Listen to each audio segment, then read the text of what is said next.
For the last 2 years, Russian tanks rolling into battle looked like something out of a horror movie. Massive steel shells welded over the turret. Soldiers called them turtle tanks, and honestly, they looked desperate. But something changed. Russia just started fielding a completely different design. No more giant metal boxes. Instead, tanks covered in wires, rods, chains, and what looks like tree branches. NATO analysts have a name for what they're seeing. They call it the Hedgehog tank. And here's the part that should worry every Ukrainian drone operator on the front line. This design might be actually working better than the turtle shells ever did. Let's break down exactly what changed and why this matters for the next phase of this war. To understand why the Hedgehog tank exists, you need to understand why the turtle tank failed. Starting in 2023, Russian forces began welding massive sheets of metal over their tanks, full coverage, turret, hull, engine deck, everything. The logic seemed sound. Cover the tank in steel, create standoff distance, defeat the shaped charge warheads carried by FPV drones. And for a while, it seemed to work. Some turtle tanks survived dozens of drone strikes, but Ukrainian forces quickly found the weaknesses, and there were 2 big ones. Problem 1: blindness. The crew could see almost nothing except directly forward. No peripheral vision, no situational awareness.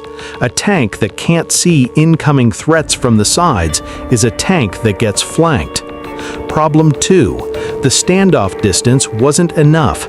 Here's the technical reality that Russian engineers eventually had to accept. A shaped charge warhead, even with several inches of standoff, retains enough penetrating power to punch through 40 millimeters of armor. And that's exactly the thickness of the roof armor and engine deck on most Russian tanks. So the turtle shell didn't stop the drone from detonating. It just changed where the explosion happened slightly. The penetrating jet still got through. The tank still died. Russia needed a fundamentally different approach. Not block the explosion, prevent the explosion from happening in the first place. That's where the Hedgehog tank comes in. The Hedgehog design represents a complete shift in thinking. Instead of thick steel plates, these tanks are covered in thin metal rods, cables, wires, and in many documented cases, actual tree branches and brush. Look at the thumbnail image carefully. That's not camouflage netting in the traditional sense. Those are physical obstructions designed to interact directly with an incoming drone before it ever reaches the tank's armor. Here's the mechanism, and it's surprisingly elegant. An FPV drone carrying a shaped charge warhead needs 2 things to work. It needs its propellers intact to maintain controlled flight into the target, and it needs the fuse to strike a hard surface to trigger detonation. The Hedgehog structure attacks both requirements simultaneously. First, propeller entanglement. As the drone approaches, the wires and rods catch the propellers. The drone loses control instantly. It either crashes harmlessly to the ground or spins away from the tank entirely before detonation. Second, fuse disruption. If the drone does make contact, the rods and wires often strike the drone's body first at an angle. This can trigger the fuse early, before the drone reaches the tank's actual armor, or it can physically deflect the drone's trajectory just enough that the resulting blast misses the critical components entirely. Think of it like trying to throw a dart into a bullseye, but someone has strung fishing line across the entire dartboard. Even if your dart gets close, something is going to interfere with the throw before it lands where you want it. And here's the genius of this approach. It costs almost nothing. Metal rods, cable, wire, sometimes literally cut tree branches from the surrounding terrain. Compare that to the cost of the drone trying to defeat it. A skilled FPV operator, a purpose-built munition, hours of reconnaissance to identify the target. Russia found a $5 solution to a $500 problem. Let's compare these two designs side by side, because the Hedgehog tank doesn't just match the Turtle tank, it beats it on almost every category that matters. Visibility. Turtle tanks, crew can see almost nothing except straight ahead. Hedgehog tanks, because the structure is made of gaps, wires, and spaced rods rather than solid plates, crews retain significant peripheral vision. They can spot incoming threats from multiple directions. Turret rotation. This is huge. Many Turtle tank designs partially or fully locked the turret in a forward-facing position because the steel shell physically blocked rotation. That turns a main battle tank into a glorified pillbox, unable to engage targets that approach from the side or rear. Hedgehog tanks largely retain full turret rotation. The wire and rod structures flex and move with the turret. The tank keeps its offensive capability while gaining defensive improvements. Camouflage. A massive flat steel shell painted green is still a massive flat steel shell. From the air, from a drone's camera, it looks exactly like what it is, a target. A Hedgehog tank covered in branches, dead vegetation, and irregular wire structures breaks up the tank's silhouette completely. In wooded terrain and large portions of the eastern Ukrainian front are wooded, these tanks become genuinely difficult to spot from the air. Weight and mobility. Turtle shells add significant weight in concentrated areas, straining suspension systems and reducing speed. Hedgehog structures, despite covering large areas, use much lighter materials.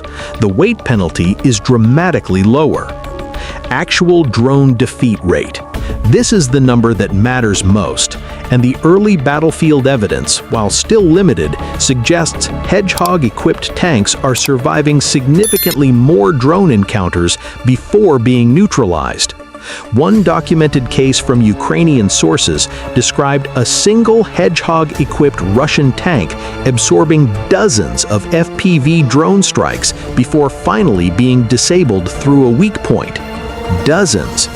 For context, most unprotected tanks are neutralized by 1 or 2 drone hits. That's not a minor improvement, that's an order of magnitude difference in survivability. Now, before this starts sounding like Russia has solved the drone problem entirely, let's be clear about the limitations, because there are real ones. Limitation 1. It's not invincible. Hedgehog tanks have been destroyed by FPV drones. Even Ukraine's own Hedgehog-modified Abrams tank was reportedly destroyed by a Russian FPV drone strike, with footage released showing the drone's point of view in the final moments before impact. The design improves survivability odds. It does not guarantee survival. Limitation 2. Top-down attacks remain a weakness. A related anti-drone modification involves hanging chains and flexible cables around cage structures around the tank. This protects the sides effectively, but it does almost nothing against drones attacking from directly overhead, which is increasingly the preferred attack angle for Ukrainian operators specifically, because it bypasses side protection. Limitation 3. Weight distribution challenges. The more coverage a tank has, the heavier and more cumbersome it becomes. This is why the most heavily Hedgehog-equipped vehicles tend to be specialized mine-clearing tanks, vehicles that lead and advance at slow speed and need maximum protection, because if they're destroyed, the entire advance behind them stalls in a minefield. Regular maneuver tanks can't carry that much weight without sacrificing the speed and mobility that makes them tactically useful. So what we're actually seeing on the battlefield is a spectrum. Heavy coverage on slow specialist vehicles, lighter, more selective coverage on tanks that need to maintain mobility. It's not a single solution, it's a toolkit, applied differently based on each vehicle's role. Here's something important. This is not a one-sided development. Ukrainian forces have started adopting similar modifications on their own vehicles. Hedgehog-style cage and wire structures have been spotted on Ukrainian tanks near several frontline sectors. This represents what military analysts call battlefield mirroring. When an effective improvised solution appears on one side, it gets rapidly copied by the other, regardless of which side originated it. And this mirroring effect tells us something important about the broader trajectory of this conflict. The drone threat has become so significant and so universal that both Russian and Ukrainian forces are independently converging on similar solutions: wire entanglement, branch camouflage, cage structures with hanging deterrents. This isn't really a Russia versus Ukraine technology story anymore. It's a story about how modern armored warfare is being reshaped by cheap drone technology, forcing both sides towards similar defensive adaptations regardless of doctrine, training, or national origin. The tank as a concept isn't disappearing, but the tank as we understood it for the last 70 years, relying primarily on steel armor thickness for protection, is being fundamentally redefined in real time. Now here's where this story gets genuinely interesting for the future. A recently published Russian patent describes a device called Yolichka, which translates roughly to little Christmas tree in Russian. The patent describes a mounting system attached to the tank with rod-like arms extending outward, each arm fitted with flexible elastic elements, essentially branches with bendable extensions. According to the patent description, the purpose is specific. These elastic rods are designed to make contact with an incoming drone's propellers, disrupting flight before the drone's fuse can strike a hard surface. If this sounds familiar, it should. It's a formalized, engineered, mass-producible version of exactly what we've been describing with improvised Hedgehog tanks. What this patent represents is significant for one key reason. Right now, Hedgehog modifications are improvised. Crews in the field are attaching whatever rods, wires, and branches they can find. Quality varies. There's no standardization. A patented, engineered system changes that completely. If Russia moves from improvised field modifications to a standardized, factory-produced anti-drone system fitted to tanks before they ever reach the front line, that represents the institutionalization of a defensive concept that started as battlefield improvisation. We don't yet know the scale of what's being planned, whether it's one large device covering significant portions of a tank or multiple smaller units distributed around the vehicle similar to current Hedgehog configurations. But the direction is clear. What started as soldiers welding scrap metal and cutting tree branches in the field is becoming formalized Russian military doctrine. So what does this mean for NATO? Western tanks, the Abrams, the Leopard 2, the Challenger 3, were designed in an era when the primary threats were other tanks, anti-tank missiles, and artillery. They were not designed with cheap FPV drone swarms as a primary threat consideration. The Ukrainian Abrams that was destroyed by an FPV drone after Ukraine itself applied Hedgehog modifications is a direct demonstration that NATO's most advanced armor is not immune to this threat category, and that NATO standard vehicles can be adapted using the same low-cost methods Russia is pioneering. For Western militaries, this raises an uncomfortable question. Do future tank designs need to incorporate drone defeat measures from the factory floor, built into the base design, rather than relying on field improvised solutions? Several NATO defense contractors are reportedly already studying integrated counter-drone systems for next-generation armor designs. Active protection systems that can detect and intercept small drones. Mesh and cage attachment points designed into hull geometry from the start, rather than welded on as afterthoughts. The Hedgehog tank, born from desperate battlefield improvisation in Ukraine, may end up directly influencing how NATO designs its next generation of armored vehicles. That's the real story here. Here's the bottom line. The Turtle tank was Russia's first clumsy answer to the drone war. Big, heavy, blind.